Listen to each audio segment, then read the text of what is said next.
नहीं, केवल वो टाइम पास करने के लिए आते हैं। वो ये सोचते हैं कि तुमने 10 दिन पढ़ लिया, 15 दिन पढ़ लिया और 15 दिन में नीट का एग्जाम क्रैक करके डॉक्टर बन जाएगा। तो बेटा इस मोहमाया को त्याग दीजिए। ये पूरे साल की एक कठोर तपस्या है। जब वो कठोर तपस्या करोगे तभी नीट का एग्जाम क्रैक होगा। नीट का एग्जाम कोई पका पकाया हलवा नहीं है कि आए खाया और बन गए डॉक्टर साहब।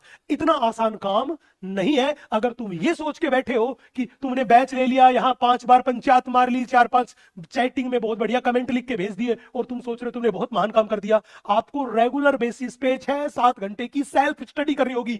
ये नोट्स घर पे बनाना सेल्फ स्टडी नहीं है। सेल्फ स्टडी का मतलब पूरे नोट्स को सलीके से लर्न करना, क्वेश्चन प्रैक्टिस करना, वो सेल्फ स्टडी है। कई सारे बच्चे क्या काम करते हैं, क्लास में नोट्स नहीं बनाते, वो घर जाके नोट्स बनाएंगे और घर जाके नोट्स बनाएंगे, उनको 4-5 घंटे में बनाएंगे और फिर कहेंगे सर मैं डेली 4-5 घंटे पढ़ता हूं या पढ़ती हूं। बेटा वो सेल्फ स्टडी नहीं, हो तो तुमने फालतू का टाइम पास किया। जब क्लास में सर पढ़ा रहे थे, धीरे धीरे पढ़ा रहे थे, तो वो धीरे धीरे इसीलिए पढ़ा रहे थे ताकि क्लास के नोट्स तुम क्लास की क्लास में ही नोट कर लो, घर पे टाइम खराब ना हो। लेकिन तुमने फालतू की चैटिंग में, फालतू की बकवासबाजी में वो टाइम जो था वो वेस्ट कर दिया। घर पे जाके तुम जमा जमा के नोट्स बनाते हो 5 घंटे में और उसको कह देते हो सेल्फ स्टडी। बेटा ऐसे सिलेक्शन नहीं होगा। ये बात अभी से गांठ बांध लो। नीट का एग्जाम जो था उसने इस बार तो बहुत सारे लोगों के मुंह में झाग ला ही दिए, ला दी कि नहीं ला दिए? सबके होश उड़ गए जो नीट के एग्जाम को हल्का मान रहे थे। अगले साल क्या पता क्या होगा, है ना? तो अपनी तैयारियां मजबूत करो, पूरी शिद्दत के साथ करो ताकि डॉक्टर बन सको। टाइम वेस्ट करोगे तो कुछ होना जाना नहीं है। और मैं एक बात और बता देता हूं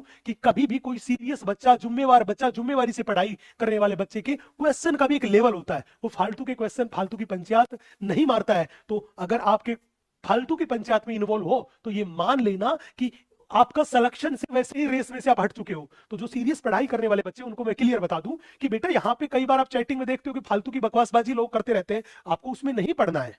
आपको पूरी शिद्दत के साथ पढ़ाई करनी है। मान लेना कि जो बच्चे फालतू की बातें कर रहे हैं वो सिलेक्शन की रेस में से वैसे ही हट चुके हैं। वो जब नीट का एग्जाम नजदीक आएगा तो वो बहाने ढूंढने शुरू कर देंगे कि हम बहाने क्या मारे, घर वालों को गोली क्या दे। उन माता पिता ने खून पसीने की जो कमाई लगाई है, जो सपने देखे हैं, तब जाके उन्होंने तुम्हें डॉक्टर और इंजीनियर बनाने की ठानी है। उनके सपनों के साथ, उनके विश्वास के साथ खिलवाड़ ना करे, मैं बस यही कहूंगा।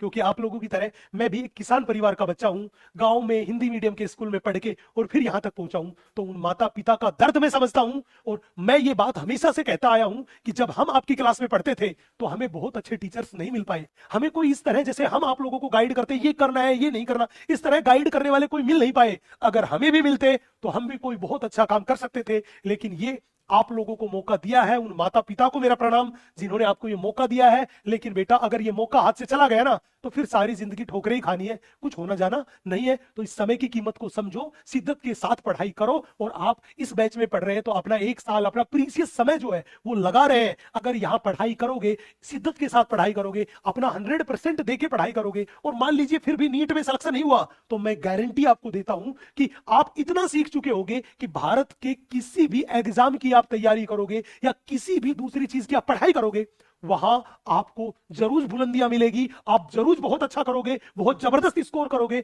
और हमेशा ब्राइट स्टूडेंट रहोगे। ये बात मैं लिख के आपको दे सकता हूं, बशर्ते कि अभी आप अपना 100% देके पढ़े, है ना? अब इससे ज्यादा तो मैं बोल नहीं सकता।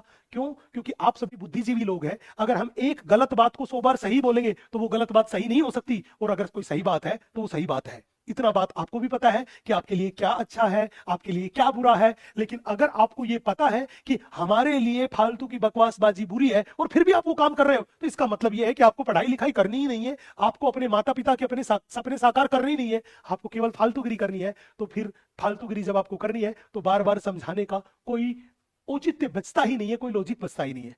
ठीक है? तो ये ज्ञानवर्धक बातें हैं, ये क्लियर बातें, मैं एकदम सटीक बात बोलने वाला हूं, सुगर कोटिंग करने वाला आदमी हूं नहीं। आप में से बहुत सारे बच्चे जो मेरे से 12वीं क्लास में जुड़े रहे होंगे, या कोई यकीन में जुड़े रहा होगा, कोई इंग्लिश के बैच में जुड़े होंगे, कोई हिंदी में जुड़े होंगे, उनको ये बात पता है मेरा सुगर कोटिंग का काम नहीं है। मैं एकदम ठोक के पढ़ाऊंगा, डंके की चोट पे पढ़ाऊंगा, हर एक कॉन्सेप्ट को डंके की चोट में क्वेश्चन कराऊंगा। जबरदस्ती की सुगर कोटिंग करना मेरा काम नहीं है। जो गलत बात है वो गलत है, जो सही बात है वो सही है, मैं डंके की चोट पे बोलूंगा। ठीक है जी?